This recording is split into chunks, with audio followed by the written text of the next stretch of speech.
অযোধ্যায় রাম মন্দির উদ্ঘাটন অনুষ্ঠান উপলক্ষে 22 জানুয়ারি সন্ধ্যাবেলা দক্ষিণ দিনাজপুর জেলার বালুরঘাটের আত্রাই নদী কল্যাণী ঘাটে লক্ষাধিক প্রদীপ প্রজ্বলন এবং আরতি অনুষ্ঠিত হয়েছিল। এদিন সকালে বিজেপি রাজ্য সভাপতি সুকান্ত মজুমদারের তত্ত্বাবধানে বালুরঘাট বিধানসভার বিধায়ক অশোক লাহিড়ী এবং অন্যান্য বিজেপি নেতৃবর্গের উপস্থিতিতে আত্রাই নদীর কল্যাণী ঘাটে রাজ্য সভাপতি নিজে হাতে ঝাড়ু নিয়ে স্বচ্ছ অভিযান করলেন।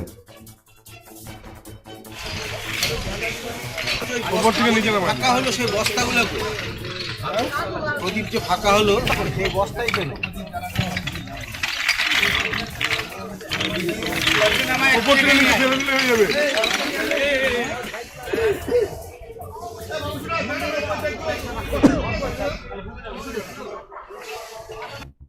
দেখুন, গতকাল এখানে 1 লক্ষ প্রদীপ জ্বালানো হয়েছিল এবং প্রচুর মানুষ, লক্ষাধিক মানুষের সমাগম হয়েছিল।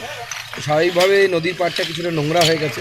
মাননীয় প্রধানমন্ত্রী সবসময় স্বচ্ছ ভারতের কথা বলেন, তো সেই জন্য আমরা প্রদীপ, বিশেষত প্লাস্টিক, সলতের যে প্লাস্টিকগুলো ছিল সেই প্লাস্টিকগুলোকে আমরা এখান থেকে তুলে নিয়ে গিয়ে উপযুক্ত জায়গায় ডাস্টবিনে ফেলার জন্য আমরা স্বচ্ছ ভারত অভিযানে লেগেছি। স্বচ্ছ আত্রেই পার্ক সদরঘাট, স্বচ্ছ সদরঘাট তৈরি অভিযানে লেগেছি। আজকে আমরা এখান থেকে সমস্ত নোংরা আমাদের জেলার বিভিন্ন পদাধিকারী, জেলা সভাপতি, বালুরঘাটের বিধায়ক অশোক লাহিড়ী সহ অন্যান্য সমস্ত নেতৃত্ব আজকে হাত লাগিয়ে এই নদীর পাড়কে যথাসম্ভব পরিষ্কার করে দেওয়ার চেষ্টা করব।